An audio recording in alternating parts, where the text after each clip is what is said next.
1964, on February 11th, at 8:32 a.m., Community Hospital in Battle Creek, Michigan. I'm the fourth child of William D. Pointer and Lois Dean Pointer. My childhood home was 685 North Washington Street in Battle Creek, Michigan.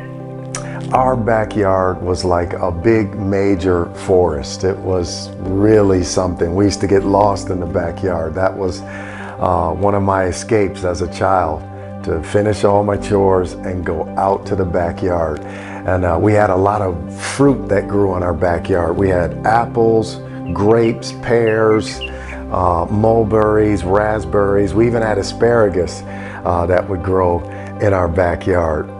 And I loved apples, so I used to eat, sometimes I'd eat like 6 apples and get a tummy ache and run back home sick, and then couldn't eat dinner. I just loved apples, still love apples to this day. But that was one of my favorites growing up as a child. Did get some snow life and grew up in the snow. Had some of the most wonderful times playing with my siblings in the snow. It's so funny, my dad used to get after me. He'd say, "Why do you dress up to go outside and play?" But I used to have this, my church clothes. I'd wear it outside to play. Sometimes I'd get in trouble. But I had my decent taste of the winter time. And boy, it was cold. I don't miss those winters, but when I look back, I had wonderful time playing with my siblings. For the first 12 years of my life, I lived with my complete family. So I did have my siblings with me. My oldest brother, Mitchell, and my oldest sister, Cynthia, and the youngest sister was Gwendolyn. And I always felt protected by them. I always felt, watched over by them. I wasn't the envied youngest child. They always looked after me and made sure I was safe and I was okay. I felt extremely protected by my siblings when I was growing up. We were church members of the now historical Second Baptist Missionary Baptist Church in Battle Creek, Michigan. And I think just a couple of years ago they got the status of the historical. Our pastor back in those days in the 70s was Pastor Reverend Jackson. He was our pastor, and our parents sure made us go to church, boy. They had us up every Sunday. We get dressed. Sometimes they come with us, but they made sure that they sowed that seed in us of being believers in Jesus Christ. They sowed that seed in us when we were younger, and that was a blessing for our parents to make us go to church and get the word in us at such a very young age. My brother was like my dad growing up. He was like my father in many respects. By the time I turned 6, he started taking me places with him. He would take me on many of his, like he started having a paper route. He would take me with him. We used to work together. He taught me how to work. He taught me we used to cut grass together. We washed windows, shovel snow. We used to make good money in the winter time shoveling snow. That's how I made extra money. And my brother he taught me how to be a great income earner at a very young age. And I still look to and love him so much to this day for that. And I miss my brother. We ended up having to separate when my parents finally did divorce, which I'll talk about that in a moment. But yeah, my brother was like hero number 1 for me. I used to wear his clothes. He would leave and I'd sneak and I'd put his clothes on because I so admired my brother when I grew up. I said, I want to be just like my brother Mitch, my big brother Mitch. As a team, the 4 of us were great income earners because, again, our parents would, not only did my brother teach me how to work, but my parents would send us out to work. And we sold Amway, Shackley, these cleaning products, Stanley Home products. We did UNICEF right around Halloween time.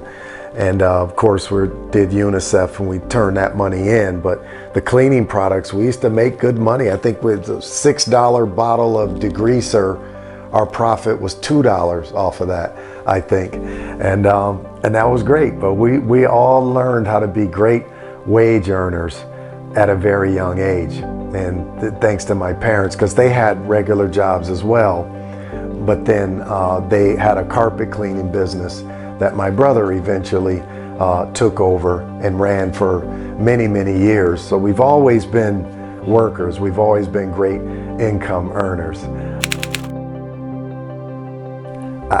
My mom, wow, I did not realize how beautiful my mom was until I got a little older. She was always, when I got older and realized that she was always a cross between Halle Berry, Lena Horne, and Toni Braxton. I mean, she was beautiful. And I was mama's little baby. So, I mean, I'm the youngest in the family, but I was mama's little baby. She would take me everywhere with her. She called me, I had a little nickname. She called me Mickey Moko. That was my nickname. And she used to just hug me and take care of me and watch over me. She just held me really close and kept me nearby always. She watched over me.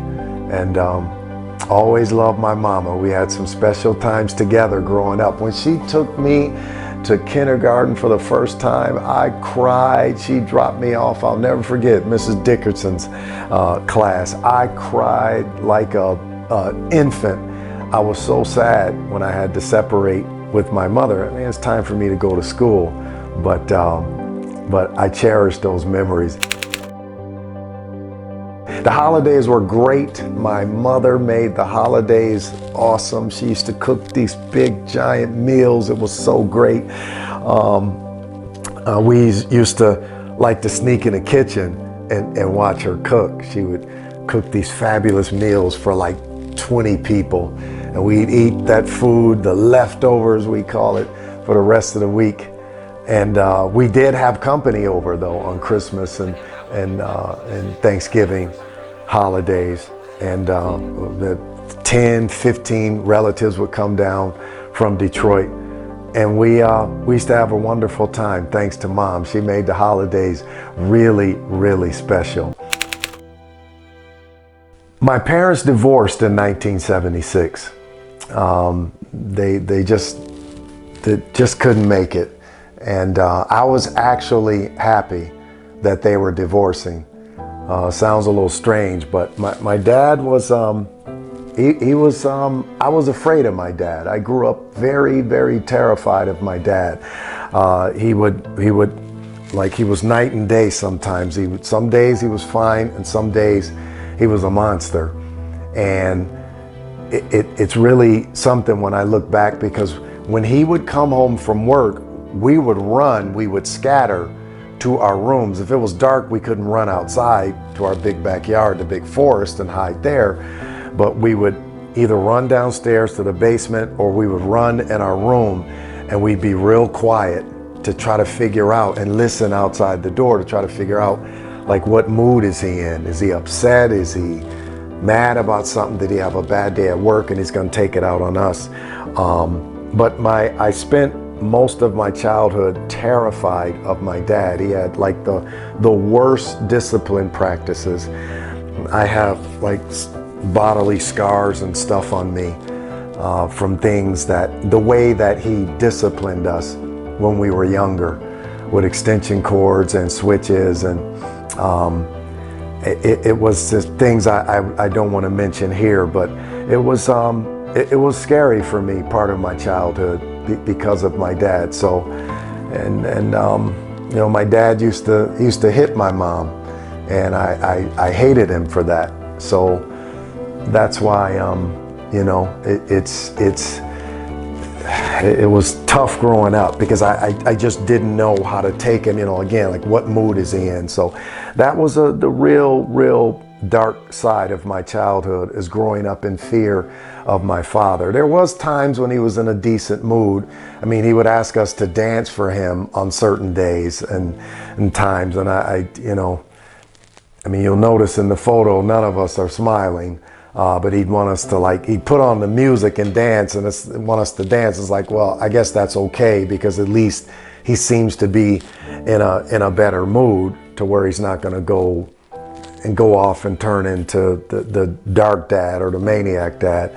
But I think about those times, and I praise God I made it through, and none of us sustained any serious bodily harm or injury. But for the way he disciplined us back then in the early 70s, today Child Protective Services would come and they'd break all that up and throw him under the jail for 50 years. It was really bad, really bad.